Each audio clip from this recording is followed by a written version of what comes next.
You It, just ask me anything. I have always told everybody, you can ask me anything you want. It's my prerogative to not answer. exactly, exactly. That's how we'll approach this. All right. So today we're going to talk with Jessi. Um, uh, I met Jessi, well, we not met in person, but I spoke to Jessi about 2 years ago, I think. She reached out to me first through email when she came across my Fourth Wave Now article about my detransition as a butch lesbian. And Yes. she reached out to me and actually surprised me because she said, I'm in my late 60s and I'm detransitioning. And I was like, I was happy for her, but also like, wow, there's older butches out there doing this. And so I'm really happy to have her on my channel to discuss all this. So welcome, Jessi. Thanks for talking to me. Absolutely. No problem. I reached out to you because when I started this whole process of detransitioning, which actually started the first day I started injecting myself with testosterone, which was in 1987. But I have always wanted out. I didn't know how. And when I finally found that door, I started exploring information on the web, on the internet, and I realized that the only thing I was coming across was the perspective of younger women who were in their 20s and 30s that had only been doing this for 5 to 7, maybe 3 years. And I realized, oh my God, these women, I've been in transition longer than these women have been on this planet. So it wasn't helpful. I mean, it was that it was that gateway. It was definitely the gateway. But I was becoming very frustrated with not being able to find any older women perspectives, old butch perspectives. And I started thinking, I can't possibly be the only 60 something year old woman, butch, who's trying to get out of this. I can't possibly, there just can't be. And that the more I read, the more I read, the more I looked, I just wasn't finding it. And when I found under detransvoices.org, I think is that your website? It When I was. found that, and then on Fourth Wave, I went, okay, let's take a look. And I was ecstatic when I found your input and your stuff online, because even though you and I are 20 some odd years apart, you're still way older than what I was reading and what I was finding online. So, and that was a big deal. That Mhm. was a serious big deal for me to be able to find another voice that had been doing it. And your journey was short-lived also, certainly not as long as myself. And I can say that I'm probably one of the longest living, quote unquote, lesbians living in transition, or having lived in transition. So it was just seriously a lifeline. It really was, to find your commentary online. Well, I'm glad. I'm glad. That's why I did it. That's why I did it. I was hoping I that know. other butches would come across it and realize that they too didn't need to keep doing it because I felt I wanted out too, and even though my actual medical transition only lasted 4 years, I believed myself to be trans and identified to myself as trans for, since 2002. So many years was I stuck in the kind of mindset that I wasn't really a woman, that I wasn't really a lesbian, all these things. And so that's a long time to be trapped in not accepting myself, I guess. Yeah, I can understand the not accepting yourself part, really. So I can transitioned. Go ahead. Go oh ahead. so can we start by why you began transition? You said you started transition in 1986. Yeah, And it was a whole different world back in the I bet day. it was. And why did you decide to do that? That's exactly.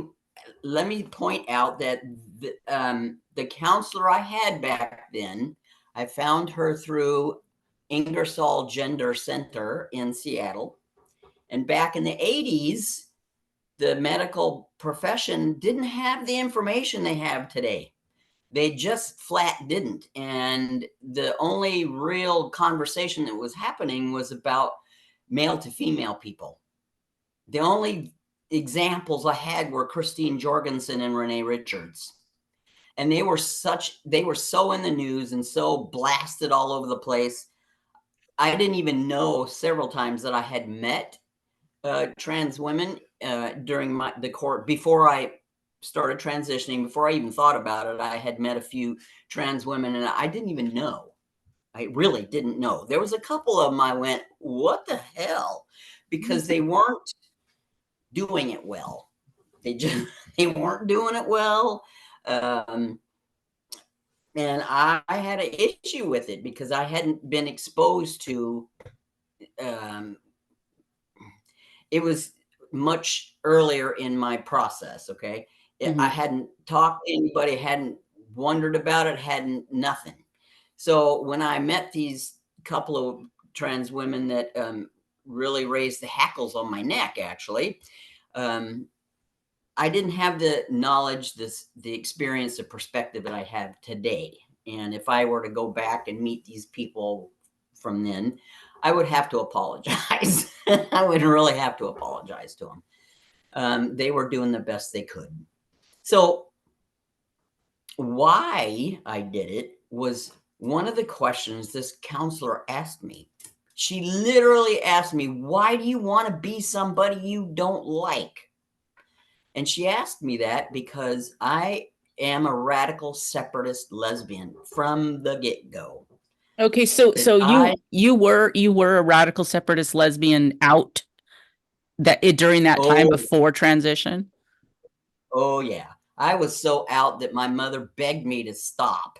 And how old were you in 86, just so I don't have to do the math? I was 31. Okay. So not a baby, not a baby. Not a baby, not at all. Yeah. I actually came out as a lesbian, as a separatist, actually, in 1976. And I had just barely turned 21. Okay. Okay. And I came out after I met a lesbian couple in San Francisco. And they were my, oh my God, that's what I am moment. Yeah. Yeah. So after my oldest daughter, who is now 47, was born, I took it. I just went with it and came out, period. Came out. She was born in July. I came out right after my birthday in September of that year. I had turned 21. So I was already standing on soapboxes. I was already daring people to knock the chip off my shoulder. I was already putting myself out there. I was seriously an activist, and my partner Debbie calls me a rabble rouser from the start. So, and I'm kind of proud of that because I was part of that initial big wave of gay activism coming out, going, we have the right to be here. Yeah. And I was part of that, where the ERA and the NOW and the gay activism was all going on, and they were button heads because the NOW and Betty Friedan and Gloria Steinem didn't want to identify with the lesbians, and the lesbians were saying, why not? We're all women, all of that. And I was doing it in California, but I was originally from Alaska. Okay. So after I came out, a series of events led me back home to Anchorage. And I came out to my mom, period, came out. And her response to me was, well, I knew you were different as soon as I spit you out. So she knew. She already knew. She didn't have a word for it. I didn't have a word for it until I met this lesbian couple in San Francisco. So it was all brand new, but I was already out. I don't know what it's like to be not. I don't know what it's like to be in the closet. You know what I mean? So I've been out my whole life. I'm 68 now. And when I mean, I cruised merrily down the road. I was standing on my soapbox. I was part of the Dykes on Bikes. The whole 9 yards. Did the bar scene, played pool, chip on my shoulder, badass butch kind of thing. And it wasn't working for me. How so? It was working for me personally, but it wasn't working for me publicly. I ran into a series of events that were very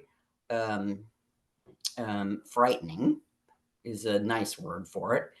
It's scary as hell is what happened. And I was physically and sexually assaulted a couple different times. And I didn't want to go in the closet. There was no way I was going to go back into the closet. I was not a heterosexual person. But I was afraid for my safety. I was afraid I was going to get my ass killed, period. And that was not a good feeling. So oddly enough, in 1985, I was in a little itty bitty podunk incest ridden town in Oregon watching television, and I ran across the Geraldo Rivera show. And on the Geraldo Rivera show, he was interviewing a person who was completely male looking. I had no clue until I started listening to the conversation. And then I realized, oh, what's going on here? And I sat down to pay attention, and I realized that this man that Geraldo Rivera was interviewing was actually a female who had transitioned to male. Now, I didn't know any of these terms back then. I didn't really know what was going on, but I just went, holy shit, maybe this is an option. So I paid closer attention, and I listened to the whole interview. And at the end of the interview, this person that was being interviewed gave out the information for Ingersoll Gender Center in Seattle. Now, it was a telephone call back then. There was no email. There was no cell phone. I had to call them. And when I called, I didn't know this at the time, but it was a little tiny voice message machine with a little cassette in it, that they recorded your message. And then whoever was walking into that little tiny hole in the basement place that day picked up the message, and it took a couple weeks for me to get a response. So I went to Seattle, and I met this person that I had seen on TV. I'm going to keep his name confidential because I have not been told that I can say this person, although this person is out there because they have books and they, all these things. But it's not my place to out them or use their name at this point. So we talked, and this person said, okay, well, so why don't you come to a support group? And I agreed. So I went back to Seattle a couple weeks later. And at the time, I was living down in Oregon. So I went back to Seattle, and I joined this support group that was meeting in this little tiny hole in the ground basement place. And the support group was male to female people. There were no female to male people there. I went, wait a minute, this is not what I signed up for or what I was anticipating. Yeah. So it got off to a rocky start, and I got back in touch with this person again, and I said, all right, this isn't working. Those folks are there. It's not the same. And I already knew that it wasn't the same from the beginning right there. It just wasn't the same experience.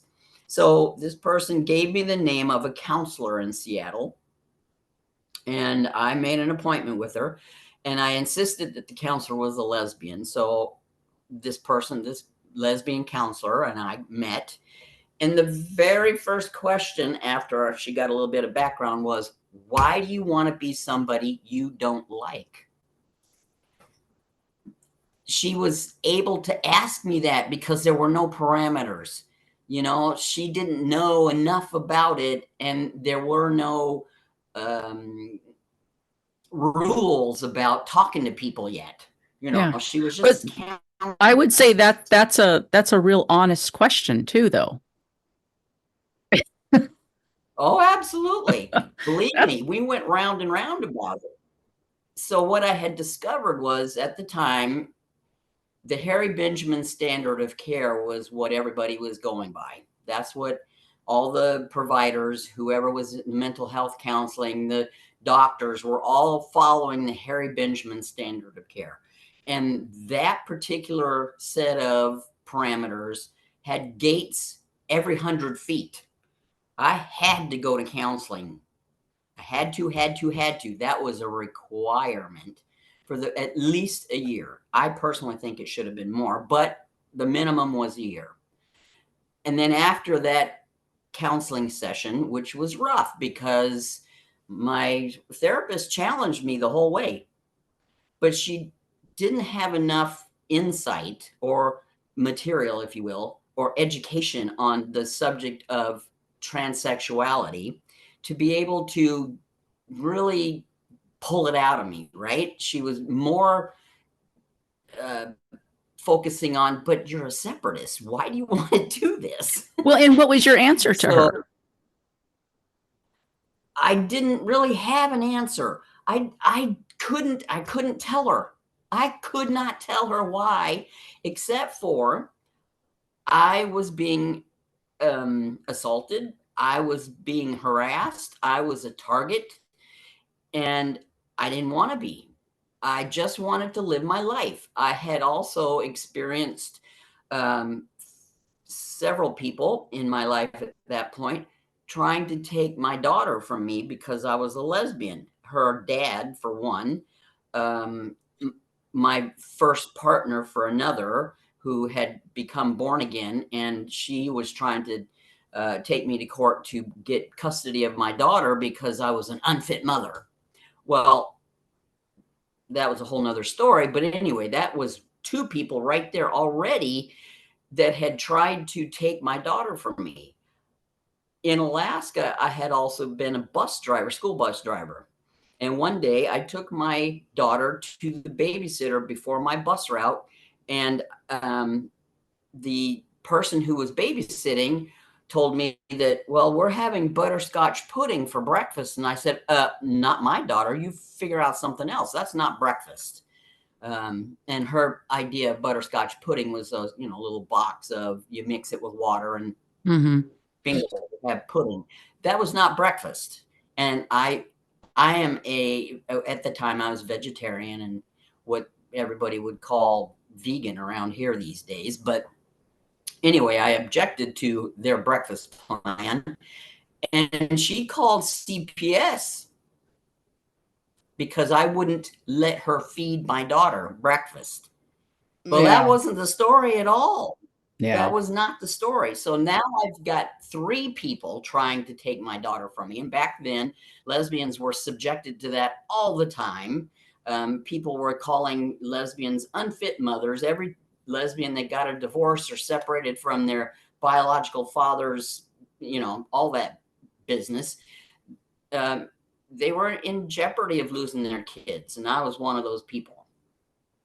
And my daughter was 8 months old when I gave her to my mom and dad because people wouldn't take her from her grandparents.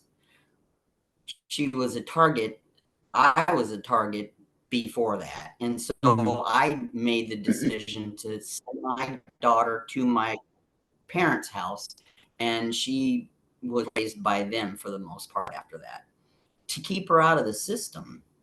So all these things have accumulated to me go, some other ideas. How do I survive the rest of my life here? I was getting kicked out of apartments. I couldn't get a job. My daughter had to live with my parents because people were trying to take her away from me. And none of that stuff I was going a little bit on the crazy side. So talk about mental health. I didn't have good mental health then. I was feeling very desperate. And so those were the things I told her this was what was happening in my life, and I need to be able to survive. So after a year's worth of discussion, because that's really all it was, she gave me the letter that allowed me to go to the next step. And she told me, and these were part of the rules back then, she told me that, you're going to have to get a job as a man. You're going to have to live real time, real life. And that at the time was a minimum of 6 months. Yeah. And by then I was already driving truck, semi-tractor trailer truck.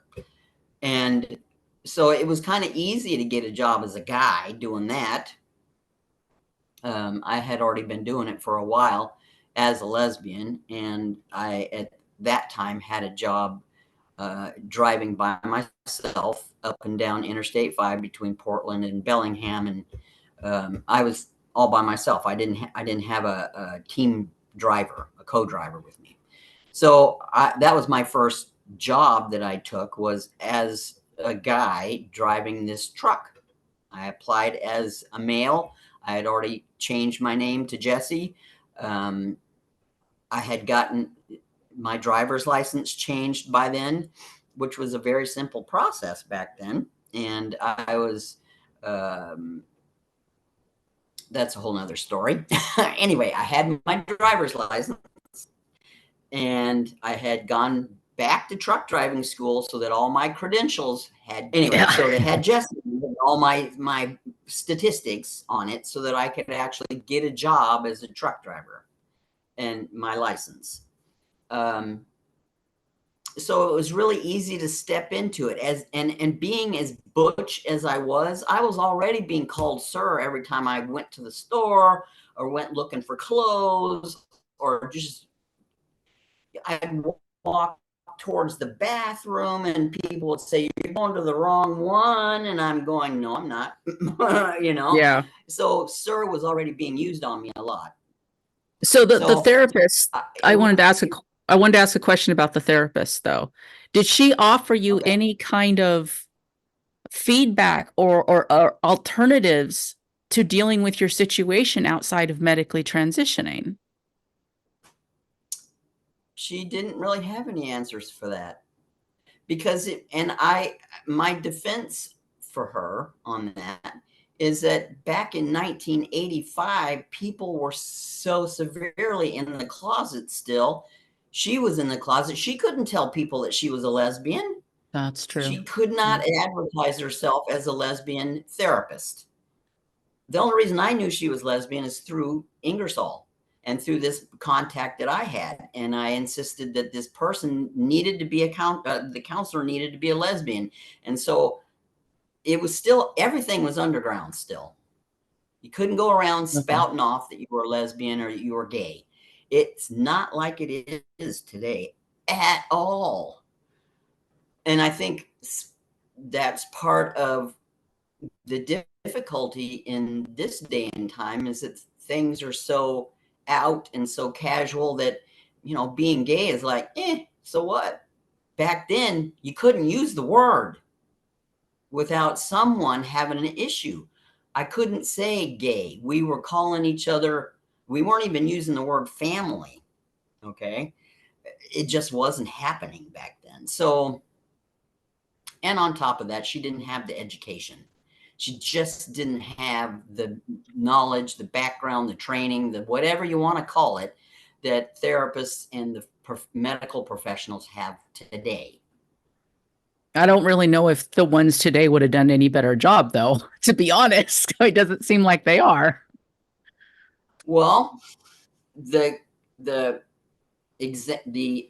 contrast, and I can say this because I retired from the medical field, the contrast is that the medical providers these days, and I can't talk about every single counselor this way, but I know that the medical providers that I worked with for over 10 years aren't allowed to ask that question. They aren't allowed to ask that question.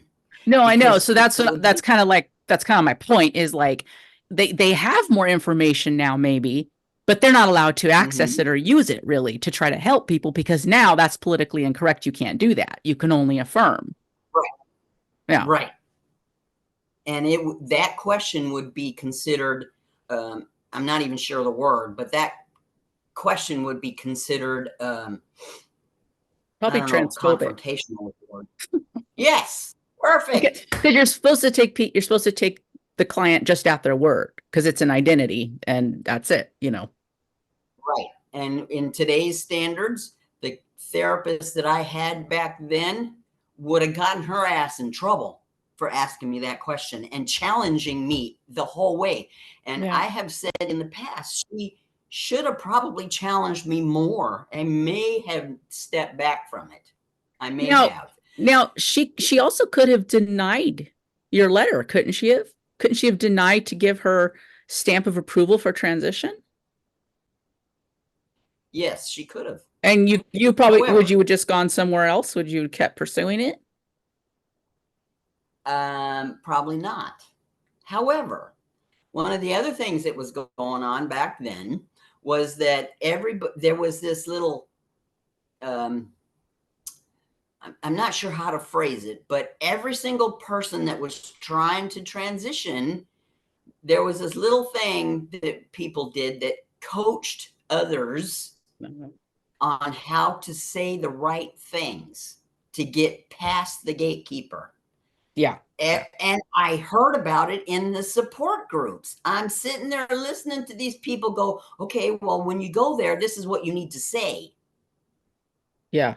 That was still happening even fairly recently until really all barriers came down. Like there's no barriers now, but even when I first started the transition process, which was 2013. Yeah, 2013. There was they were still coaching each other on definitely don't say this. Make sure you do say this, you know. So yeah. Mm-hmm. Yeah.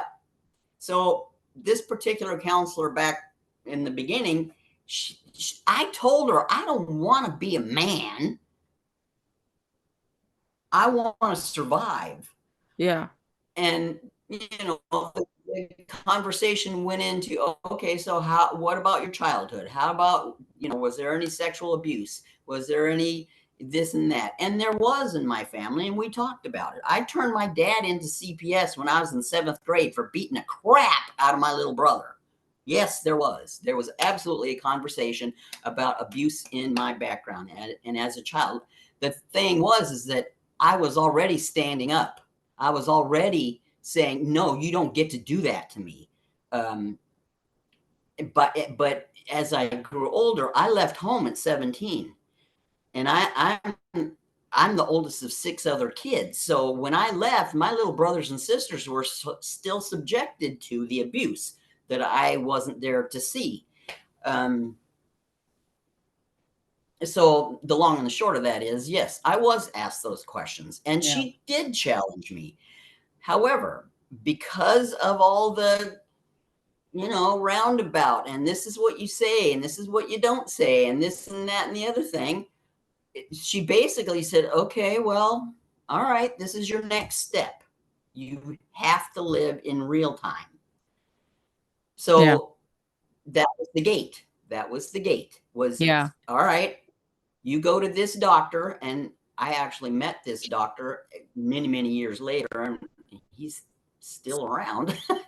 Anyway, you have to go to this doctor, and he was an internal medicine doctor who practiced in Seattle. And with this letter, and the letter back then had to end with, or have in its content, had to have a statement from the counselor that this was not an intent to defraud. It had to No, literally say that. that's what they were concerned about. Yes, Yeah. exactly. Interesting. And at that point in time, I understood why, because one day I was in one of these counseling sessions, or support group sessions, sorry. And there was a, I'm not going to use the word female because I don't like that word, but there was a woman in there who was lesbian, I believe. She certainly put out the gaydar for it. And we were going around saying, okay, so why do you want to do this in the support group? There was no facilitator. It was just people. Why do you want to do this? You know, this is what we're talking about today. Why do you want to transition? This person said, and it floored me. I could not believe this person said this. She said, well, I want to start taking tea because I want to have sex with somebody. Oh, jeez. I couldn't believe that. It's like, to this day, I want to know what happened to this person. Yeah. I really do want to know what happened to this person who said this. And yeah. I don't know what happened, because that was about the time when I went, fuck this. I am not sitting around in these support groups listening to all these people whine and complain and bitch and moan about, well, I'm in underwear, bathroom time, you calling me sir still. Yeah, so that's part of the deal. You know, you navigate that shit. And of course, people were going, you know, coaching each other on how to say this, that, and the other thing. Yeah. But that woman floored me. I couldn't, I mean, I didn't challenge her because, you know, it's a support group and we're all supposed to be nice to each other. So I just went, nope, I'm done with these support groups. I really am done with these support groups. There's a lot to unpack with that woman too. Right, and I didn't want to go there because no, I know. I had enough of my own shit going on, yeah. you know? Yeah. Yeah, I still to this day wonder what happened to that woman. I really do. I hope she didn't go any further, but she might have. You never know. She might have. So I got this letter, and it said all the right things on it. That this is, and use my name, and trying to, you know, or transitioning male or female to male, and gender. It wasn't called gender dysphoria then. I'm trying to think what the term was, but it wasn't gender dysphoria. Was it gender identity disorder? Yeah, or something like that. Mm-hmm. Or something close to that, because I think that was the old terminology they used. That kind of went out right when I was starting. So, right. Well, WePath had a lot to do with that. So, but that's a whole nother on my part. Yeah. Anyway, so I got my letter. I went to the doctor, who was an internist, and we talked, and he was a gay man. He didn't care. You know, it's like, do what you got to do here, you know? And he prescribed me my first testosterone shot. I actually had my very first injection by him on my birthday in 1987. But after that, he just signed, you know, prescription, and I got a vial, and I did my own. Because, you know, going to a doctor's office to get an injection that I can do myself was ridiculous. It was expensive. And at that point in time, medical insurance was not paying for this stuff. No, I didn't think so. Yeah. For gender affirming care. It just wasn't. I mean, there was verbiage in everybody's insurance policy that said, we do not do this. Okay, so all this was paid for out of pocket by you. All this was paid for out of pocket by you. Nickel, every single step of the way, I paid for it. The only thing I got covered was my hysterectomy, and that's only because I was diagnosed with endometriosis, and I found a sympathetic provider that was able to do it for me. I was in pain. I was in fucking pain. So how long were you on testosterone before the hysterectomy? Got to do the math. 87, 97, 14 years. Oh, so I mean, likely it was probably testosterone that enabled the issue to get it pulled. Oh, yeah. Yeah. Probably created an issue by then. Oh, yeah. Oh, yeah. Okay. Oh, yeah. That whole vaginal atrophy thing, it was doubling me over. I was sick as a dog. And I actually found an OBGYN, the director of the department. I found an OBGYN doctor, a female, who was sympathetic. She understood that I was doing this thing and I was taking tea. And she said, well, that's the reason why this is happening. And she diagnosed me with endometriosis. And believe it or not, she got that covered by my insurance, even though I was presenting as male. Yeah. And that's a whole nother story. I have a story about what happened that day. So When I went was she able to give you any kind of treatment for the atrophy though? Because the hysterectomy isn't going to fix an vaginal atrophy. she took everything. She took everything out. Even your vagina? That's how it's fixed. Everything's gone. She told me about this is what I got to do that. And she fixed it so that I didn't have a prolapse of any kind. My bladder didn't end up on the ground afterwards. Nothing has fallen out of me since. The one thing that I do have a problem with is frequent urination. My microbladder even got smaller because she managed to attach everything internally so that there was no prolapse of any kind that would happen later on.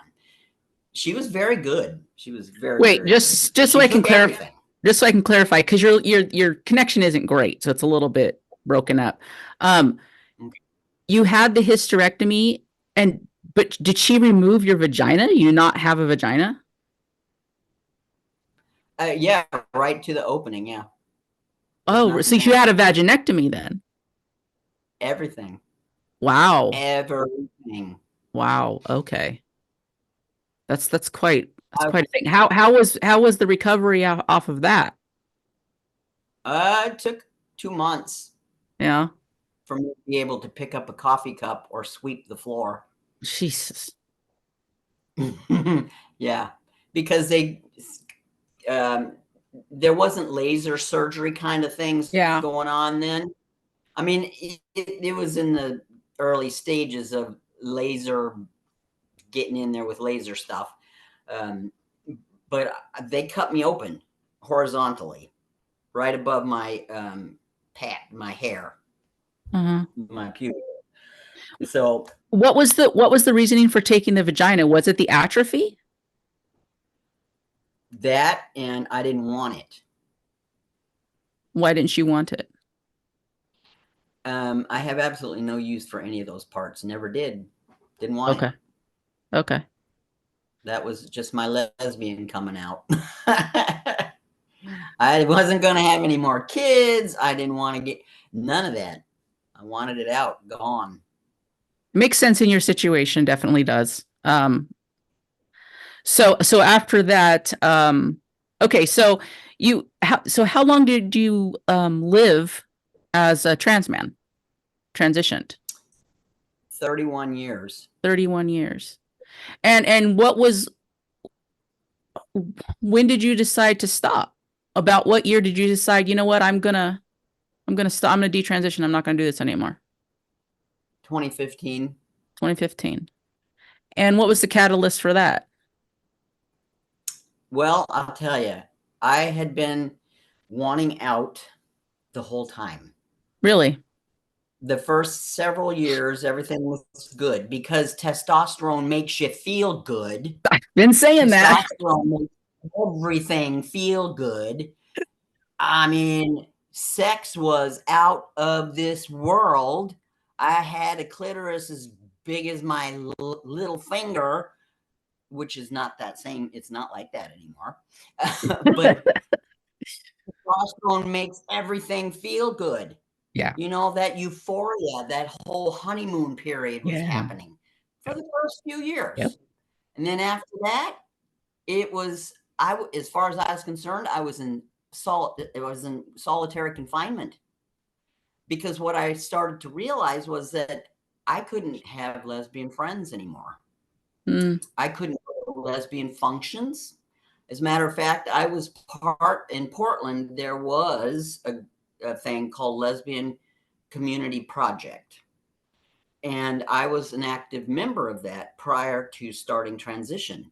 And I went back and they would not let me participate because I was male, presenting as male. They would not let me have anything to do with it. And that was my first, oh shit, oh my God, what am I going to do? Because my entire community was gone and I couldn't access it. On top of the fact that slowly the realization was I respected that. I respected the fact that I did this thing. I had a mustache, which made me male. That was the only thing.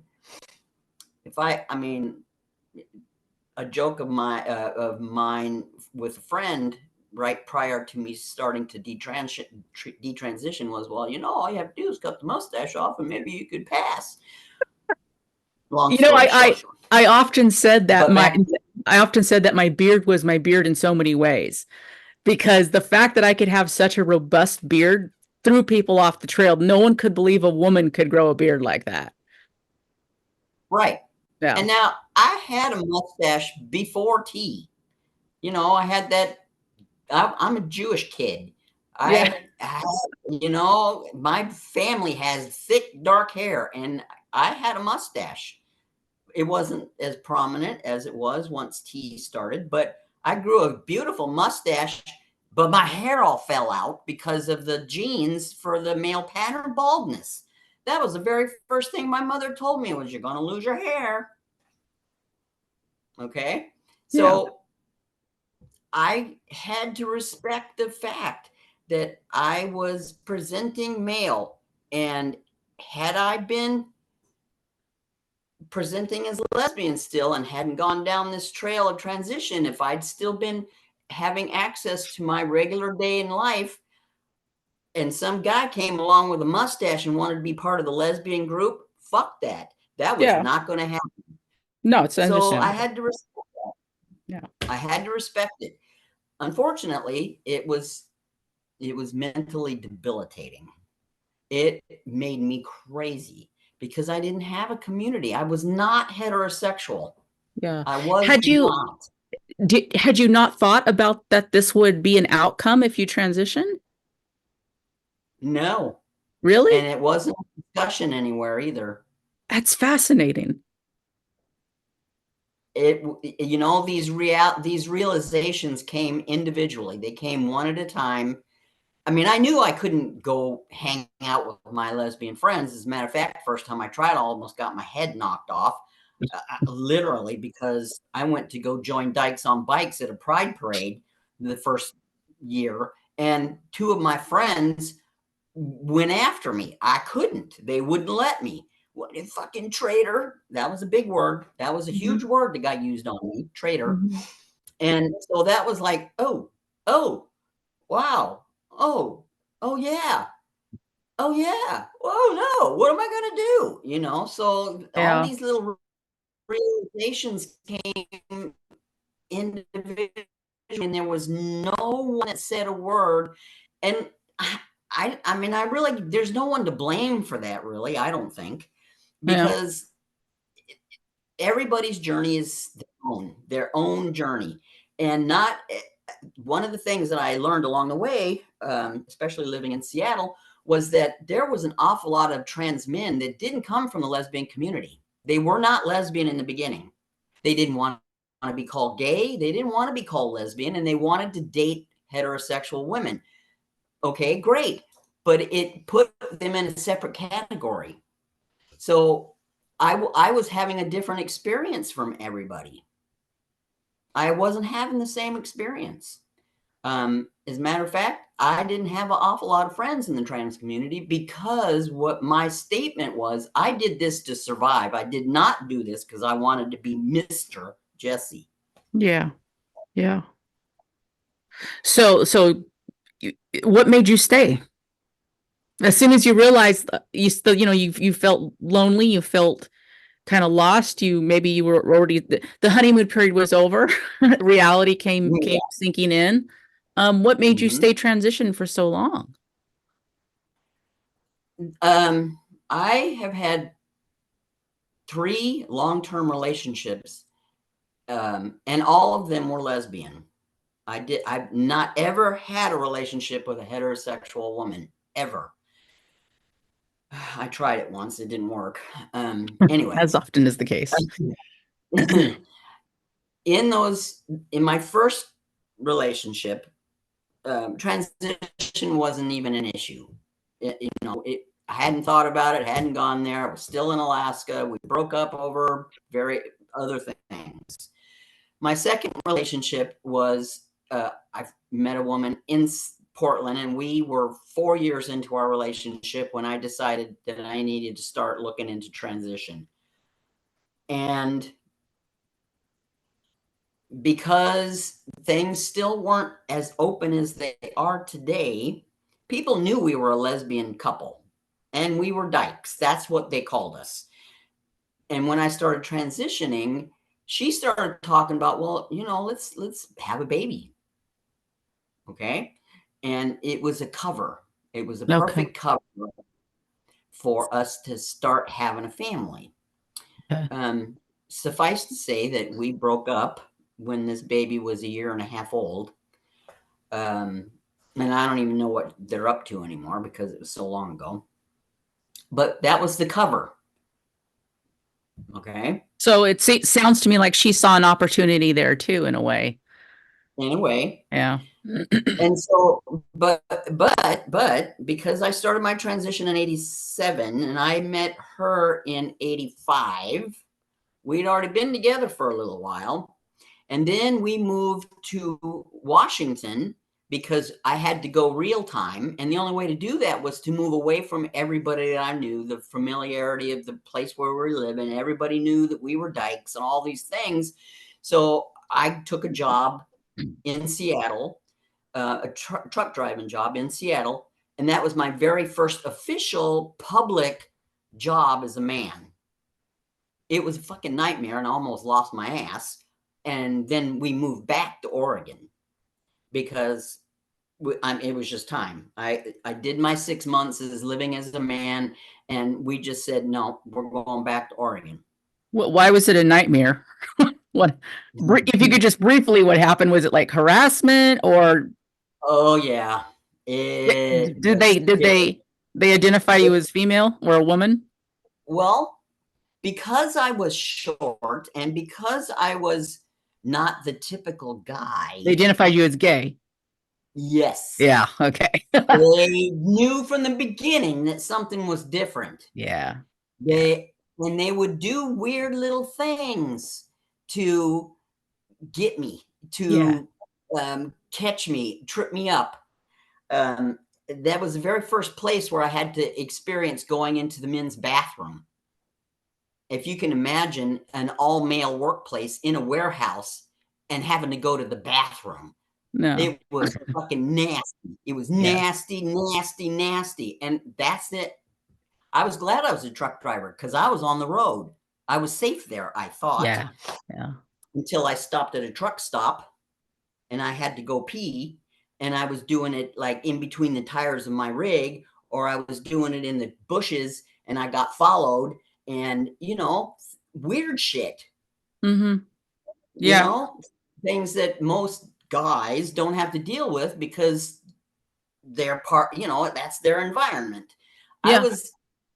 I was experiencing it as a guy, but I wasn't a guy. I was trying to feel safe. That is one of those things that like I experienced, and I think most all trans-identified women or females experience is this you don't realize how much socialization, or maybe it's even biology, you're different from men until you step into their world just a little bit and realize, I don't know what the fuck's going on. There's a whole code, there's a whole thing happening here that I am not aware of. And they know that. They know you don't belong.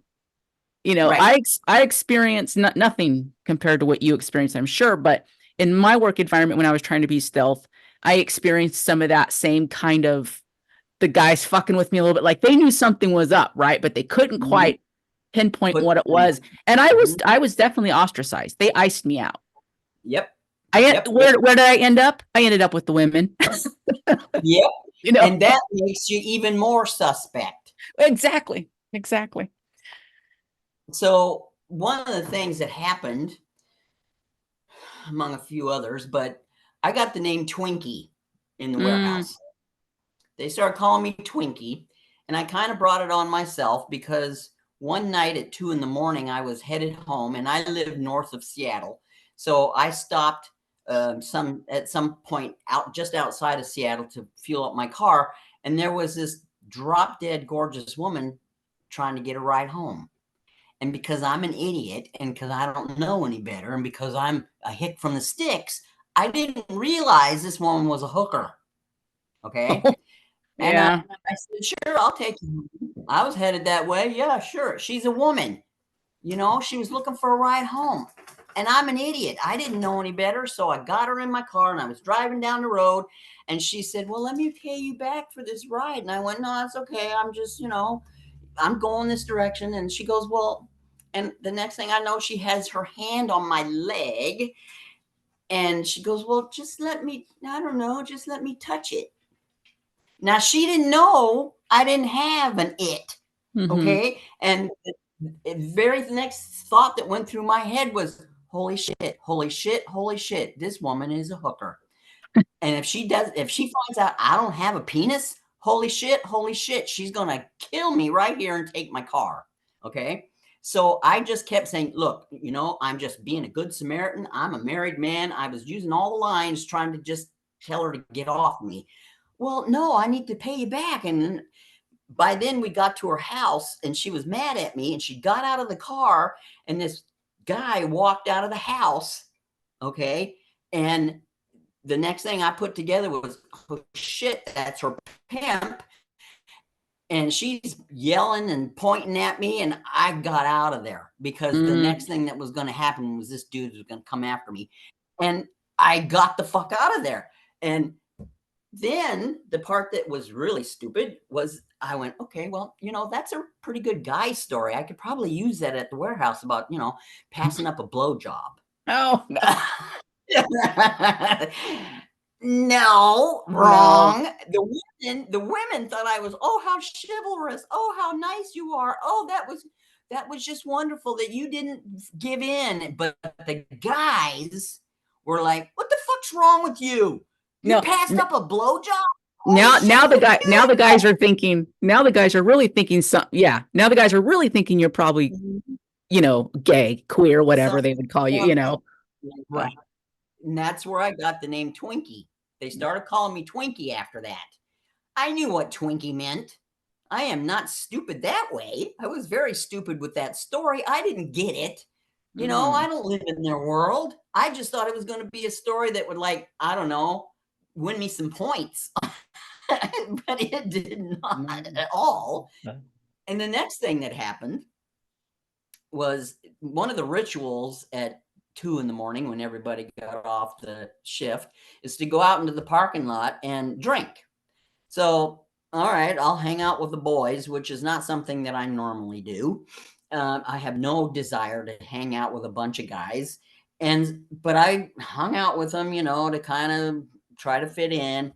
And they're drinking and I'm not, because I don't drink. And I wasn't smoking pot at the time because they did random drug screens on the drivers. So I was clean, period, clean. And they're all sitting around and then all of a sudden I hear, hey, do you remember that last time we got a drug screen and that guy, you remember that guy that came back and his drug screen said he was 6 months pregnant? Oh shit. And I went, oh shit. And it didn't even dawn on me because they had told me in this general conversation that when these drug screeners come in, that they go into the stalls with them and watch them pee in a cup. Because that's the urine screen. They watch them and I just went, I can't do that. Yep. I can't stand there. There's no way. So that's when I decided I needed to quit and go back to Oregon. I couldn't do it. That was the final holy shit. And So, I talked to my then partner and I just said, we got to go back to Oregon. This isn't working. Yeah. I did my 6 months. I went back to Oregon. I got a job. Oh, that's a whole nother story. Anyway, I got another job and we went back to the same original community that we lived in before. Okay, that's But interesting. yeah. But this time we had a child with us. So they already knew we were a dyke couple. And then I came back with a mustache and they're going, what the hell? And we had a baby with us. So that sent up all kinds of other red flags because, Yeah. oh my God, we have a kid. How did that happen? And, still people were still trying to take kids from lesbians. Yeah. So that was a whole nother nightmare. And right about that time is when she and I broke up. So I was out on my own. And after this, that was 1993. So I had been in transition for 6 years. And I just went, what the hell did I get myself into? Now what? I'm single. I'm not in the relationship I started in. I didn't have a place to live. So I moved in with my mom and dad in Vancouver, Washington. And it was a safe base. My daughter was there. I was there. My parents were there. I could get a job. I can go to work. I can come home and I was safe. And I was at that point in time, I didn't know it at the time, but I was starting to unwind. I was starting to lose my shit again and all the stuff about what the hell did I get myself into? What am I going to do? I need out. I got to get out of this. That was, like the very first time in this process that I actually went, this isn't working. This was worse than being out as a lesbian. This was worse than any of that. The facade was starting to crack. And I melted down in my mother's sewing room one night.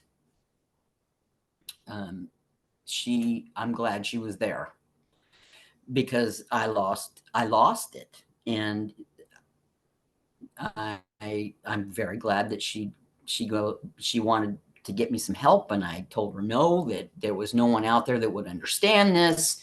So she just let me melt down in her sewing room. And I really wish my mom was still here because she was my rock and she saved my ass that day.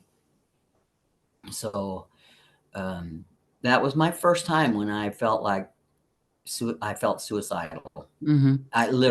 I was going to do something to myself, and I'm very glad I was there because she saved me from that. Yeah. Probably 6 months after that, though, I felt it coming on again, and I knew I had to go back to my mom's house because I was driving towards the coast, and I just was going to go just keep driving until I went over a cliff. That's where I was headed, to the bottom of a cliff. And I could hear my mom's voice going, no, you come home. So did you basically spend most of these years just kind of having these kind of breakdowns and bouncing back from them a little bit and going back? Because you still didn't detransition. You still didn't stop. No. Did you feel like you couldn't stop? Yep. Just didn't know how to get out? I didn't know how to get out. I had already changed my driver's license, my social security number, or my card was, and kept my same social security number, but my name changed. And I had already had this work history that I needed. Yeah. I needed it. I needed my work history to keep working. Yeah. And I didn't know how to get out. And there was no resources to help me with that. I didn't know of any.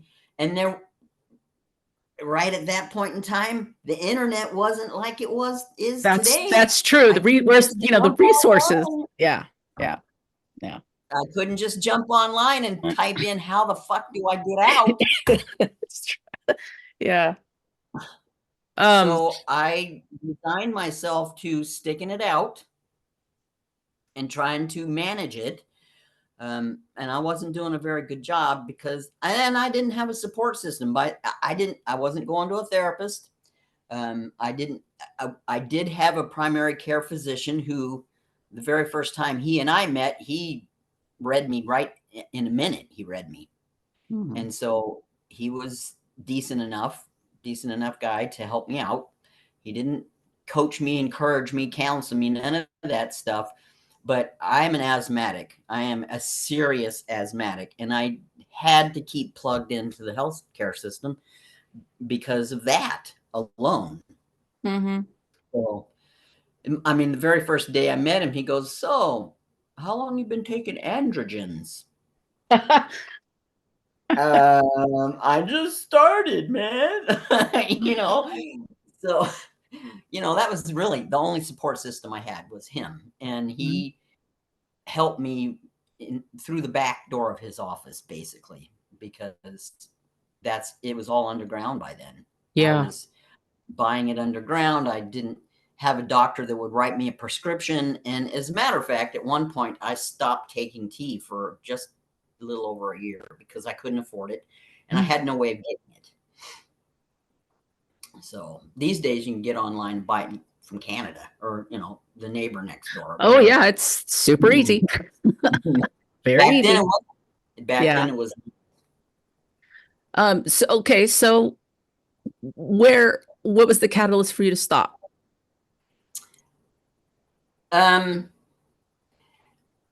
So fast forward to 2012.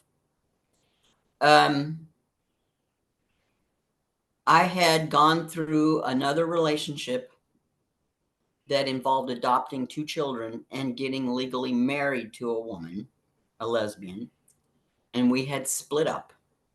And I had come back to Oregon. I lived in Wisconsin for 7 years one day. And that's a whole nother story. Anyway, I had come back to Oregon in 2010 after she and I had broken up. And she was a vengeful, hateful, spiteful woman who got mad because I left, even though she wanted me to leave. And there was kids involved. So she really had kind of a legal stranglehold on me, in the way of child support. And we owned a home together and we did all these things together. And we were legally married as a man and wife couple. Okay. Mhm. So she really did have like this chokehold on me. And she used it. She was evil with it. So I had a heart attack in 2012. And it put me in the hospital, of course. And the cardiologist that was my provider at the time, she goes, this is all about stress. And she explained to me how that stress worked and physiologically how it happened. And she goes, and not only that, but you've been taking testosterone for years. And she goes, men die from heart attacks because of testosterone. Didn't anybody tell you along the way that this stuff had side effects? And I went, nope, because no one had. Yeah. So right about then is when I was already, I couldn't take it anymore. I didn't want to take it anymore. I didn't want to stick myself with that needle one more time. So I had stopped taking testosterone probably 8 months before that. And when I was laying in that hospital bed one night, and they had told me that they had to take me in to do a surgical procedure. I have a collection of stents at this point in life. I signed a do not resuscitate order prior to that because, I have to fill out paperwork before they cut you open. And I, at that point, said, you know what? Fuck this. My daughter had stopped talking to me. My parents were dead. All my brothers and sisters had stopped talking to me. I had nobody. Everybody in my life, all my significant people were no longer in my life. I was all by myself. and I didn't give a shit anymore. And so I signed a DNR before the surgery. And then I realized, oh shit, I have to call this. I had made an appointment to see a counselor. Like, I don't know, a couple of weeks before this happened. And while I was laying there, I'm going, oh shit, I got to call this woman and tell her that I can't make it, because the appointment was like that weekend. And I was laying there getting prepped for cardiac surgery. And so I called her and I said, well, I can't make the appointment because I'm in the hospital. And she says, what hospital are you in? And I told her. What room are you in? And I told her. And we hung up. And I didn't think anything of it. And 45 minutes later, I heard her walking down the hallway towards my room. And she saved my ass that night. I'd never met her before, but I had signed up to see her on a, just I need to see a counselor kind of. I got to do something to save myself. Mm-hmm. And she showed up in my hospital room, and my first counseling session was in that room with her. And I've been seeing her ever since. So I told her my story after I got out of the hospital, and we actually had an appointment in her office. I actually, by the way, just a PS, I had a heart attack in August of 2012, and then I had another one in September. So I had two. Jesus. And after that was all said and done, I went to go see her and told her my story. And she's a lesbian counselor. She is absolutely flawless. And I can't even tell you how grateful I am for her help. I wish that everybody that was a mental health provider was like this woman, because there would be a whole lot less of this bullshit online going on. Believe me. Mm-hmm. Yeah. She's amazing. And we talked, and she goes, now she's not one of those, she is not a counselor that sits down and writes notes. She's never, ever, ever pulled out a pen and pad in front of me. Never. She sits there and talks to me like a human, and she and I talked, and she goes, so I'm kind of getting the idea that maybe this is not something you want to do anymore. And I agreed. And so we started talking about me. How do I get out of this? And she's known ever since that I wanted out, that I'm stuck. I don't know how to get out. I've done all these things. And by the time 2012 rolled around, I had already had a passport in my gender marker M. Everything. My birth certificate had been changed. Yeah. It was wreck. It's a completely, totally useless piece of paper at this point. Yeah. As a matter of fact, I don't even know why I bothered, because the state of Georgia fucked it up so bad that they put the changes on the birth certificate. Okay. It says amended birth certificate across the top and says not valid without page 2. Page 2 has all the original information on it. Yeah. So, like, what the fuck? What did I do all that for? Yeah. Yeah. Well, anyway, all my paperwork had been changed. All my work history, I'd been going down this road forever, it seemed like, from 1987 until 2012 at this point. And we started talking about, okay, so how do I get out of this? I want to get out. And like I said, I've seen this woman religiously ever since 2012. And in 2014, she sent me a link to an article in a magazine called The Stranger. Oh, yeah. And there was an article in there about detransitioners. They want out. I don't remember the title, but the title was like catching, And I read it, and I went to Reddit and hooked into all the little, at that point in time, it wasn't much. Mm-hmm. That's when I went, oh my God, these kids are children. They're children. They're children. I mean, what do they know about it? Yeah. You know, they haven't been around as long as I've even been down this road. It's like, but you know, it was a tease. It was it was a tease. And but I kept pursuing it. I kept looking, because by now the internet was, you know, everywhere, and I had actually finally learned how to use it by then. And so I started looking, and I looked in, and I'm looking, and nothing, and oh my God, what am I going to do? And that's when I met Debbie. I met Debbie in August of 2015, and we started dating.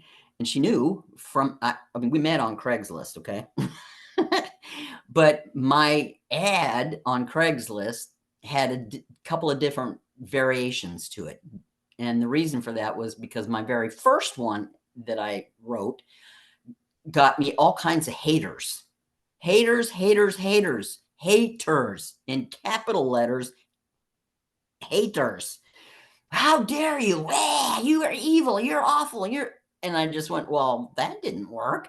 So I rewrote it, and I put it back out there a bunch of other times, and I met all kinds of weird women and a couple of trans women. And I was like, oh, God, what am I going to do? What am I going to do? You know? And I stopped. I took it down. I quit. It's like, nope, I'd rather be by myself than put up with all this shit. But I got to do something. So I put it back up one more time, and Debbie answered it. And I explained to her again, because I'd been explaining to everybody that this is my situation. And she wrote me back and went, wow, you know, you sound like a really cool person, but I just can't do the penis thing. And I wrote back, I said, ooh, ick, I don't have one of those. So she and I started seeing each other. And probably 2 months into it, she sat down one night. Now, mind you, this woman was working 3 jobs at the time. And I was living in Seattle in my own apartment, and she would come over after work, and we, you know, would visit, and, you know, it was just really casual stuff. But she sat out, she came in, she was very upset, and she sat down, she goes, I have to tell you something. And I'm thinking, oh, bummer, she's going to quit seeing me, right? And what she told me was, I don't see you as a man. I cannot see you as a man. I see you as a lesbian. And that's the only way I'm going to see you. I cannot see you as a man. And she was afraid I was going to go off on her. But what I ended up saying was, is that all? You're not breaking up with me? Well, no, I'm not breaking up with you. I just can't do this guy thing. And I went, yes, finally, somebody gets it. So that was the catalyst, was when I Okay. met Debbie and we started talking. So you were still kind of on the fence there. You hadn't necessarily. Well, I guess I could say it like that. You hadn't re-identified as a woman, right? You were still but I wanted to badly. And the other part is that I was working, like I said, I worked in the medical field, and I worked in a community health clinic, and every single patient who loved and adored me, and every single patient that didn't even know who I was, knew me as a Mr. Jessi. I couldn't detransition in front of the patient community. It didn't. I didn't have to be stealth at work. All my coworkers knew I was trans identified. They all knew that this Mr. Jessi was a facade, that the other person was who I really am, and it was all good. Truly, it was the first job in my whole life that I didn't have to go stealth. Yeah. And I absolutely love the fact. All the providers knew who I was. As a matter of fact, when they had trans patients, they made sure that I was the one that did their blood work, did their lab draws, that talked to them, that helped them out. And because I was that connection, it got them into the lab to do their lab work. Yeah. And so for 10 years, I was it in the lab, and I couldn't detransition in front of all these people. I dealt with too many people. I worked with immigrant people. I worked with homeless people. I worked with LGBT community. I worked with Muslims. I worked with Hindu. I worked with people that if they saw me in the street and they knew this about me, they'd get me. Okay. I dealt with people that would not let me draw their blood because I was a man. Okay. If they'd known I wasn't a man and I was actually this other person, it would have been worse. Yeah. So I kept it to myself. Okay. I could not detransition in front of these people. But then when I met Debbie, it was a serious conversation. It was seriously a conversation between her and me, between me and my counselor. I didn't have any family members left, so that they were not in the picture. And then COVID hit. Oh yeah. and I had to retire because I had, by then I'd had 5 heart attacks, and I Jesus was Christ. a chronic asthmatic, and I was over the age of 60. So I had 3 strikes against me, and I left my job and retired. And that's when I started detransitioning. Okay. So it's been 8 years. 8 years since you stopped testosterone? No, I'd No. stopped testosterone a couple of years before that. Okay. I had stopped taking it. I had to. It was Yeah. making me crazy. Unfortunately, it was also left me with no libido. So for a Yeah. while, I went back on it so that I could have sex with my girlfriend. Literally, that's the reason. And not only that, but it was actually messing with my metabolism. And one of the other side effects, it's huge. One of the bigger side effects, aside from the fact that it leads to cardiovascular issues down the road, is that it also messed with my internal metabolic regulation. I was getting hot, and I had already lost all my girly parts were gone. So I really didn't go through menopause, but once I stopped tea, boy, Yeah. did I. Oh yeah, I went because now you have nothing, pretty much. You're right. not. Yeah. I felt like a neutered dog, Yeah. really. And so I had to kind of come back onto it for a while so that I could regulate my metabolism a little bit, so I'd stop freezing to death and waking up in a puddle of sweat in the middle of my bed. I mean, I had to literally change the sheets in my bed because I'd sweat so badly. Yep. And everybody wants to have sex with their new girlfriend, right? Yeah. So, are you on like something else now? Are you on like estrogen, or you're taking something to kind of? Yeah, I'm Yeah. on estrogen and some progesterone, both. Okay. Just minuscule amounts, and because of the cardiovascular things, Okay. because the hormone I'm actually on hormone replacement therapy again. But the right one, the right ones. The right ones, yeah, exactly. Yeah. Okay. So where are you at now? Like, do you want to talk about lesbian community? Did you make Oh, contact absolutely. with lesbian community again? How is that working out? Ah, I have missed so many years in my life. I have missed so many lesbian connections because I was in solitary confinement. I have a community of lesbians that are my friends who welcome me, even knowing my story. They said, welcome back, welcome back.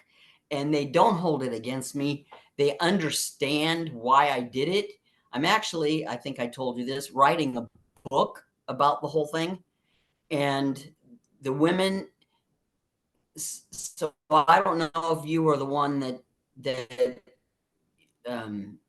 saw my comment on the Mishfest video that you read the history of the Michigan Women's Festival. Yeah. And I had written just recently about being a land dyke. Oh, so yeah. one of the stories in amongst all of this was in 2019, I was in California at a phlebotomy conference, and I went to the South Bay LGBT Center just to connect. And for the first time in years, I found the Lesbian Connection magazine. Oh, yeah. Yeah, I have been a regular person reading it since 1978, but I stopped getting a hold of it. I hadn't seen it for years, and I saw one sitting on the table amongst all the info, brochures and shit. And I took it. I'm like, yes. And I took it with me, and I'm sitting in the Airbnb one night, and I'm flipping through it, going, oh yeah, all the memories. Oh, lesbian connection, yay! And I saw an ad in there for a piece of land, a piece of lesbian land that was for sale. And I had homesteaded in Alaska way, way, way back in the 70s. And when my first partner and I broke up, I lost all of it. Mm-hmm. And so this was like, oh, yeah, cool, lesbian land, yeah. And Debbie and I were looking for land. Mm-hmm. So I got a hold of them, started writing to them. And we started the process of getting this piece of land. And I actually literally had to prove to them that I was a lesbian, because one of the people that I ran into in all my things that I did in Seattle, because I was an activist, and I had my finger on the pulse, if you will. And someone that I had run into happened to be a friend of one of the women who were selling the property. And they told this woman that I wasn't a lesbian. I was a former lesbian. I'm actually a man. So the process stopped in its tracks, and I had to prove to these women that I truly was a lesbian. And it came all the way down to me saying, if you really need proof, I will drop my pants and show you. Because they wanted to know if I had a penis. Yeah. So, all right, let me show you. It didn't get that far. We had some conversations, but we all came to an agreement, and I evidently said the right words, and I wasn't even wishy-washy about it. I flat told them what I had done, and they sold us the property.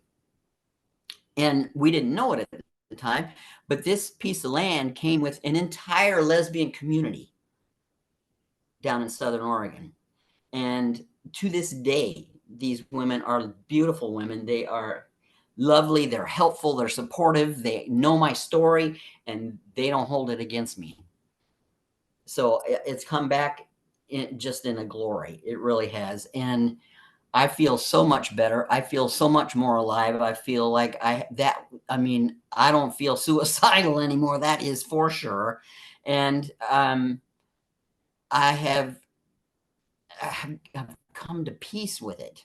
Yeah. Yeah. That's how I would describe detransition. It's both, it's a radical acceptance is what it is. It's accepting exactly what you are, who you are, where you are, and just going, okay, I'm going to set this baggage down. I'm not going to carry it no more. I'm just going to stop. I don't know what's going to happen, but I'm not doing this anymore. Right, exactly. I just couldn't.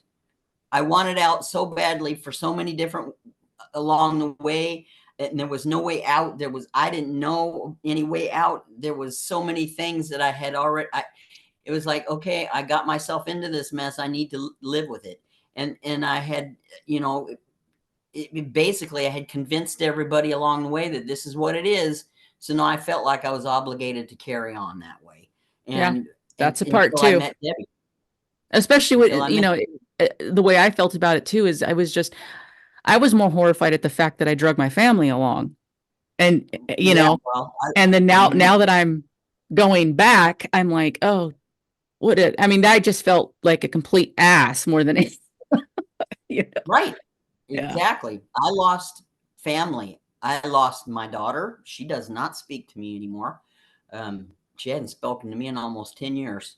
And, there's other things that were involved, but it was because of all the craziness in my life Yeah. that Because my family dropped off. They just went, we're not doing this with you. We're not doing this with you. You're yeah, nuts. I was gonna say that like for me there was about a 2 year, maybe 2.5 year honeymoon period, and then my mental health really just crashed, and so like I'm not doing well, but I'm also not I'm not doing well with people around me either. I'm not doing well with my family. I'm not just, and so it's that, which is weird because at the time I thought I was doing okay until Mm-hmm. until it got really bad, really, really bad. But like Yeah. there was a good long time where my wife's sitting here going, this don't look good, Yeah.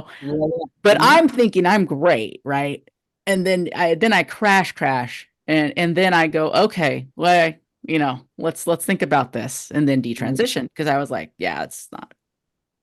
We're gonna Yep. stop doing this now. Right. I got so righteous with my family, and they all just went, nope, talk to the hand. They quit talking to me. But now that I have detransitioned, I have reconnected with the only two sisters that are left. I'm still trying to get my daughter to come around, but that may be a lost cause at this point. I don't know. I can't really dwell on it much because it would make me nuts. Yeah, Um, yeah. and what's left of my family we've all come to terms with it and made peace, and that's good. That's what Yeah, I've always wanted, was to just make it right again for me as and much as you for can. everyone. Yeah, as much as I could. Yeah, exactly. Yeah.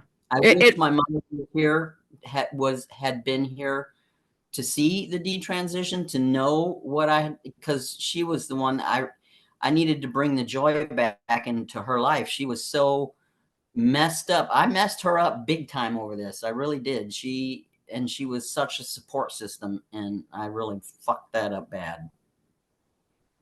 what what um what we do to our families and the people who love us is something not talked about very much, and I think it should be talked about more. I honestly don't know if it's my place to really talk about it, but I think it's definitely a big component that is worth saying.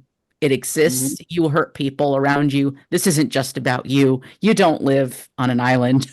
What you do affects so many people. Yeah.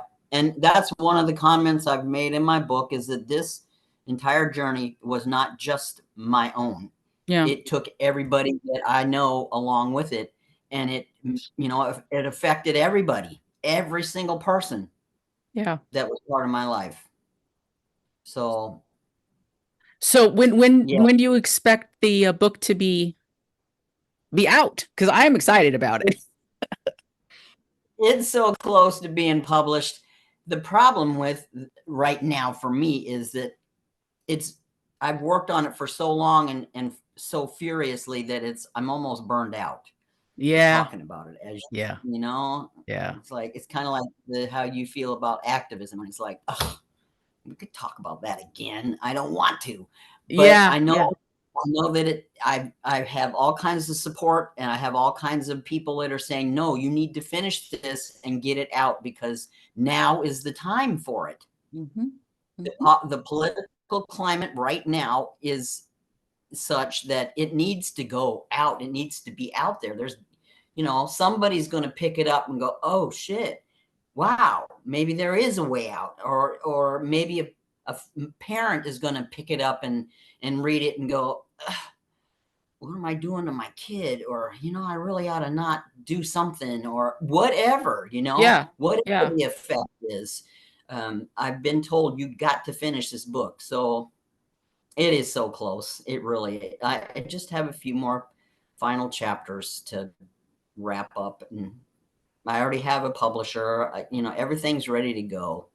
I just Cool. need to take that last step and finish it. I'm excited. I'm excited. Well, when it comes out, I'm gonna read it, and then maybe if you want to, I'll have you back on. We'll talk about it. Oh yeah, absolutely. That'll work. Okay. Absolutely. There's been times when even there's several women in this community that I was afraid to have conversations with, because they're so separatist and so radical that it's like, oh God, I can't talk to them. They're going to hate me. But they've been my biggest supporters. They're the ones that say, take me along with you. Take me into this story. Walk with me and tell me.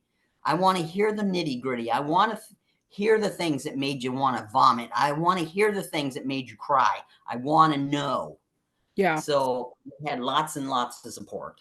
I'm so happy that you have that support. That's such a great way to come out of this, is to find your community again and find yourself again and find the support again.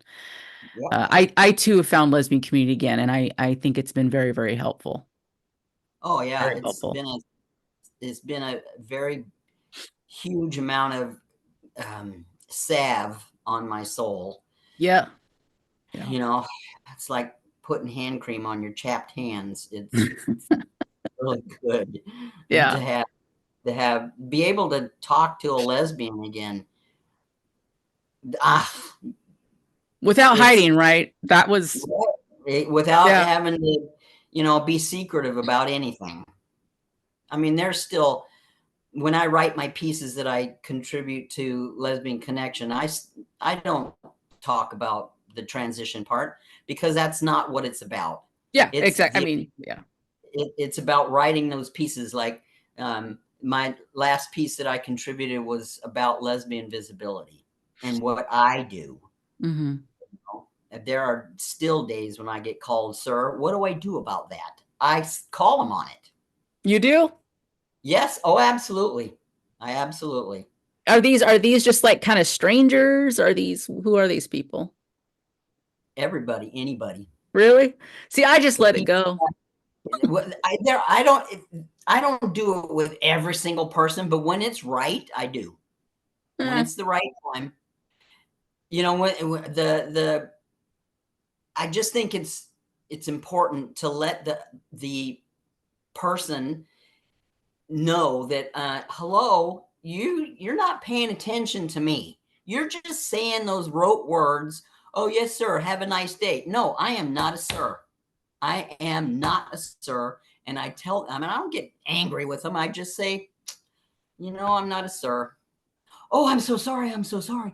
Oh, well, no, it happens all the time. It's no big deal. I just keep telling people I'm not a sir. I think for me, because it's become such a goddamn thing, and because people are so crazy about the pronoun thing and all this kind of ridiculousness, that I'm like, I'm not going to tell people what to say anymore. I'm just going to be like, whatever. Now, I obviously will correct if I have to work with somebody. If it's more of a long-term communication or relationship, obviously I'm not going to. But if it's like, some dude at the grocery store, I'm like, whatever. Or the lady at the grocery store this woman at our local grocery store, she saw me before. She saw me through the transition, and she saw me at this detransition, and she's so confused at this point that when she sees me, she just calls me, hey, friend. I'm like, that'll work. Perfect. She has no idea what's going on. Right. Well, I'm of the mind that people need to pay attention to the people they're talking to. People have lost the art of conversation. They have lost the art of looking at the person.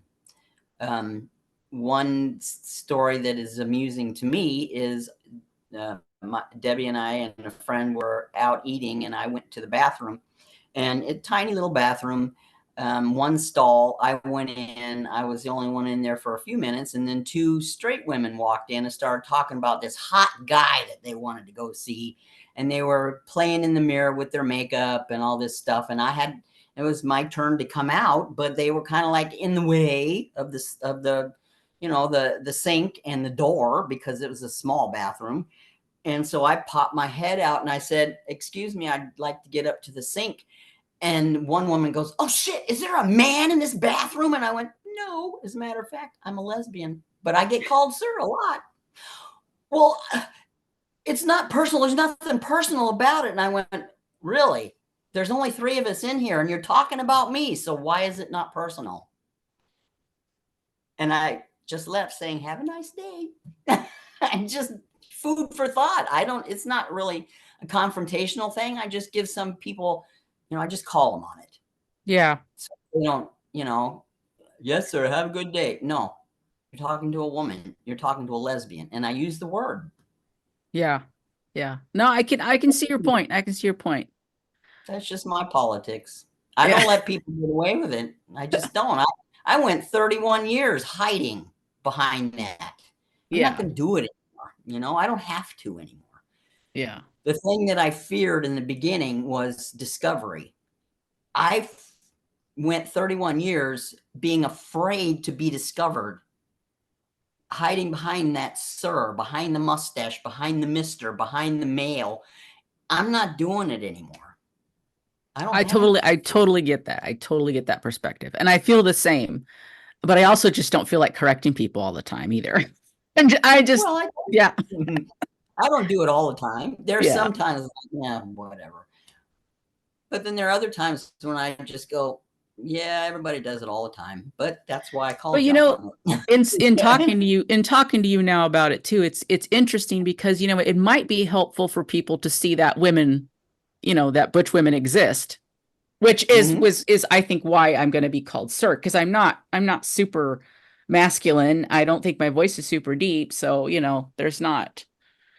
Um, I can see how some women who detransition, it might be hard for them to be seen as female or seen as women because they've been very masculinized, you know. So you can't fault people completely for like not understanding that or seeing that, you know. Mhm. That's kind of like that's my take on it too. I don't know how much of it is. I guess my thing is always how much of it is the masculinization, the lack of breasts and stuff, and how much of it is just that I'm a butch being called sir like I've always been. Well, that's part of it. Yeah, I've never really had a chest. Yeah. I've had chest surgery, but it was like, what was the point? I Yeah. just didn't, I got tired of wearing two shirts all the time. Yeah. All right. So, any last words before we sum it up? Anything you want to say?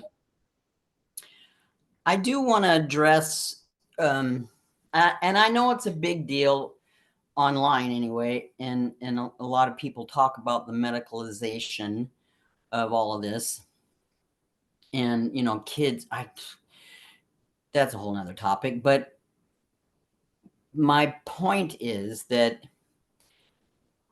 these days, and these days are like a lot of these days for the last several, at least 10 years, providers are under pressure not to ostracize themselves or get in trouble or lose their license or be called transphobic, and because they cannot challenge a person, they cannot challenge anybody that walks into their office. And the reason why I say this is because when I worked in that community health clinic, I asked, because the conflicts behind the scenes, away from work, I'm in the middle of it. I'm an activist. I get involved. And so I had to go to them and say, all right, tell me your side of the story, because this is what I hear. People are screaming at the top of their lungs about the medical field and taking the money, and it's all capitalistic and all these things. I want to know what your perspective is on it. And these people that I worked with for 10 years are genuine, caring, lovely people. And they know who I am to the bone. I never had to be stealth in that clinic. And what they told me was, because I challenged them, how come you let people have tea in the first visit? How come? What is up with that? And the answer is they can't challenge these people. They're not allowed to say, I don't think so, because that gets them in trouble. And so there's a lot of well-meaning folks, and I'm not saying that every single one of them are honest, because they aren't. I've had my fair share of providers that were um, creepy about it. They wanted, it's like, ooh, show me this. Ooh, turn around. I want to see your body. Well, fuck you, first off. I went through that. The medical field is full of evil Yeah. and people that are they're just in it for the gain. They want to see, they're experimenting with people's bodies. I get that. But there are those in the medical field, in the providers that people have to go to get their letter of approval or their T, or any of their HRT, that their hands are tied. They can't challenge. They can't say, why do you want to do this? Or, I don't think this is a good idea for you. Or, yeah, they ask, have you gone to a counselor? But it's going to a counselor is a mere suggestion these days. Back when I started, you had to go to a counselor, you had to get that letter, and it had to be a minimum of 1 year. Now it's not. It's merely a suggestion. I have met so many trans people that the first thing they did was get their HRT, and within the first doctor's appointment, and then 6 months later they're getting top surgery, or they're whatever the surgery is. Happens very fast. Yeah. I So, couldn't. I wasn't allowed to get even the letter for surgery for the first 2 years that I started. so I had from to your go from your experience and your perspective, because you've been around a lot longer, and seen a lot more, um, was this activist driven? what? The idea that people can just transition just because they say so and there's no oversight, is this activist driven? Was it activist driven? Was there something else that you feel went on? Because you talked about being an activist, so it sounds like you were involved in some of the earlier Oh, yeah. stuff, maybe. Oh, I didn't make any friends in the trans community because of my perspective on it. Oh, okay. And one of the things I had discovered was, in the beginning, way back when, before WePath was WePath, trans women couldn't do real time very successfully. Most of them. Trans men passed all the time. I mean, it was like a walk in the park to go get real time experience. Yeah. Oh. But trans women had a tougher time. And so things were adapted so that they had an easier time getting through the gates and doing their transitional stuff. And that literally was, in my experience, that was the reason why the gates came down. The counseling went from mandatory to, you really ought to go talk to a counselor. Well, having to go talk to a counselor is just like a protocol at this point. They have to have it so that they can go to the next step. Yeah. And the doctors are like, you got to go to a counselor before I can do this. They have to sign informed consent forms immediately. Oh, yeah. Provide the provider visit. Those weren't supplied to me until, I don't know, before I started taking T, and I had to take T for a year before I could even go to surgery. That's difficult for trans women to do. I am not discounting trans women's experience. They have a unique, very, very unique experience and walk in life. It's nothing that I can say, oh, well, I know better, because I don't. It's a whole different experience for them. And there's a lot of trans women that I sympathize with. However, the trans activism that I ran across, especially in Seattle, was aggressive, antagonistic, and I got called a traitor more by them than by the lesbians when I started transitioning. How can you say that? You're just messing with our agenda, basically. And that's why things started changing. And I get it. I'm sympathetic. But the problem is it let all those gates down, and now any and everybody can go in there and say, well, I think I'm trans, and I want my drugs. I want my hormones. Yeah. And it's left the medical providers with their hands tied. Okay. Well, thank you for bringing that up and talking about it, because you're right. It's a lot of us do have a lot of bitterness towards the medical community and stuff, because we felt like we were put through a meat grinder for profit.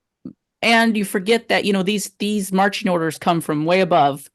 There's a lot of, there's a lot of different perspectives and debates on why and where it comes from, but it's not necessarily the doctor or the nurse or, Most of So, the doctors I know are doctors because they want to help.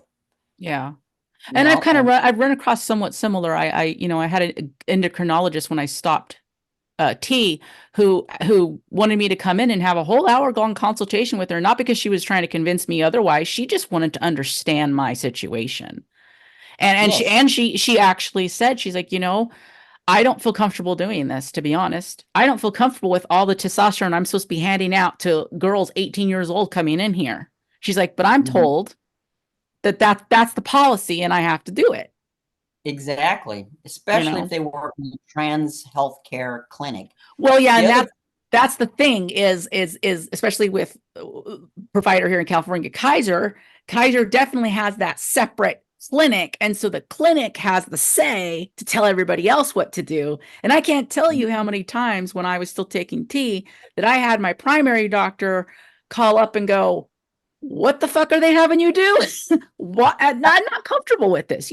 Certain things yeah, that it's like they're like they're all different entity. and left hand doesn't talk to the right. Exactly, exactly. So the other thing I wanted to bring up, and I'm bringing it up lightly, but I'm very sincere in my comment about this. If you're not talking about a minor, this is not about the kids, my comment, because the kids, it's a whole different story. But when a person is of age of consent and they go in and they start exploring this whole business about being trans and their gender identity and so on, I have a problem with anybody of age of consent saying they pushed me into this. They wrecked me, because that person has the ability to say no. And if they feel like, there's just not something right with this person saying this to me, they have the right to go to get another opinion. So I really kind of have a problem with somebody saying, well, they just pushed me into it and I'm going to sue them because they ruined my life. Well, you had a degree of control over that. I had a degree of control over it. I could say no. I could go to another doctor and I really could. I I disagree a little bit. I think that there's a lot to be said about that, and I've said this before briefly that this is complicated because I both did this to myself and didn't all at the same time. I both Sure. bought into the ideology, but also was very much pushed that direction by society. And I will do a video eventually on this, I think. And I've read some radical feminists who've spoken about, this from the perspective of the pressures that women are put into to go down a particular line and the pressure that so many people are put in to go in a particular box or a particular route, and then they go to a healthcare provider or they go to a mental health person, right? And you go in there and Mhm. you say, I'm having trouble fitting into this box. And the mental health provider said, well, you're trans. Here, this is the answer to your problems. And you trust that person. Mhm. There's also the chain of trust, chain of Mhm. command. All people, when there's been studies where if a person comes in with a white coat, people more likely to do what they say versus someone doesn't come in. So like there's a whole Oh, yeah. psychology behind this where Yeah, I get it. I know there's a degree. I'm not saying there's not a degree of your own independence. Mhm. However, there is definitely a pressure to transition. There's a social contagion to transition now, Mhm. and there's no alternatives being offered. And that's the bigger problem, right? It's one thing Sure. for a therapist to say, well, that is an option, transition is an option, but there are other options too. They can't even do that or don't do that. So Yeah. that's the other issue there. It's in order to make a decision, a choice is only a choice if there are two paths Yeah. that Mhm. are of the same kind of what would I say? The same kind of desire outcome or offer you the same thing kind of basically. You know what I mean? You can't say Sure. do you want this plate of shit or this glass of water? I'm going to pick the water. You know, was that a choice? Well, not necessarily, because there wasn't a third option. And like I said, I talk about this lightly because I get it. There are those underhanded, and I saw them medical people, and it starts from the big pharma. They're out there peddling this shit. They're peddling. Absolutely, That's absolutely. their livelihood. And there are those underhanded medical providers that are peddling this shit.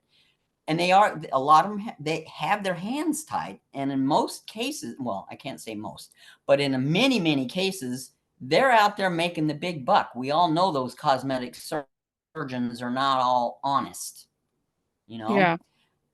So that's why I said I tread lightly when I say that. But I also have seen, I've seen the everyday behind the scenes part where those medical providers are struggling with the fact that they know this person really ought not to do this, but they can't tell them that. Yeah, and I get that. And but I'm just kind of pushing back a little bit on the whole, we can agree to disagree on it, but I think that if the medical system is offering a treatment and they're telling you, as well as the trans community, as well as the LGBT community at this point, everybody's telling you that it is do this treatment or die, what are most people going to choose? I get it. And keep in mind, these people are not mentally okay. These people are in a bad place. So you're also taking advantage of people at risk, Sure, absolutely. So that's kind of my take on it. It is a very philosophical question in a way. It is a philosophical dilemma because how much personal choice was involved? How much free will exists? I mean, philosophers are still arguing over what free will is and if we have it. So, right. Yeah. And it will constantly be a debate on whether the person got pushed into it or the person went willy-nilly, because no one was gonna be able to talk them out of it in the first place. There are some people. Even that aside, there is still an ethical standard that must be adhered to by the medical profession, and that's not being done. And so that's a whole nother issue, right? I mean, you don't give a drug addict drugs. Well, some things are doing that now, but you shouldn't. That's probably not an ethical thing to do. The drug addict who is, completely destroying themselves on heroin shouldn't walk into the doctor's office and have their heroin identity validated by giving them heroin, It's just absolutely unethical. So yeah, there's a lot of layers here. But there is.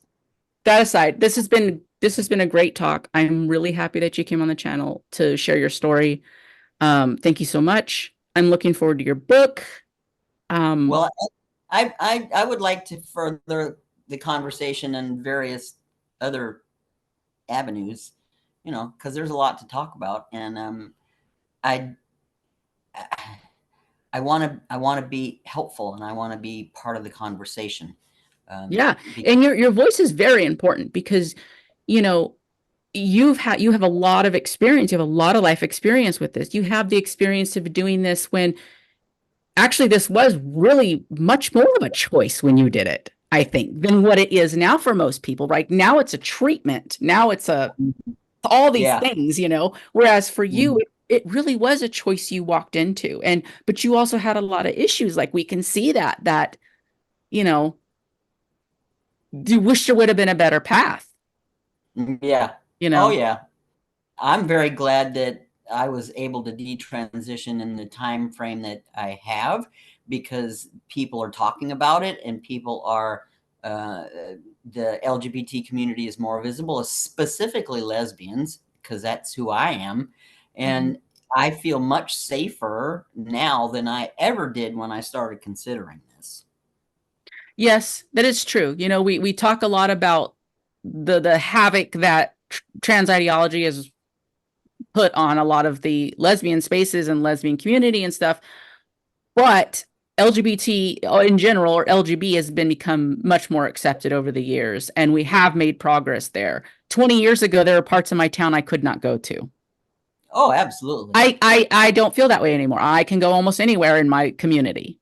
That was not the case 25 years ago, So I'm happy for that. Me too, because that allowed me to come out again. Yeah. Come back out into the light,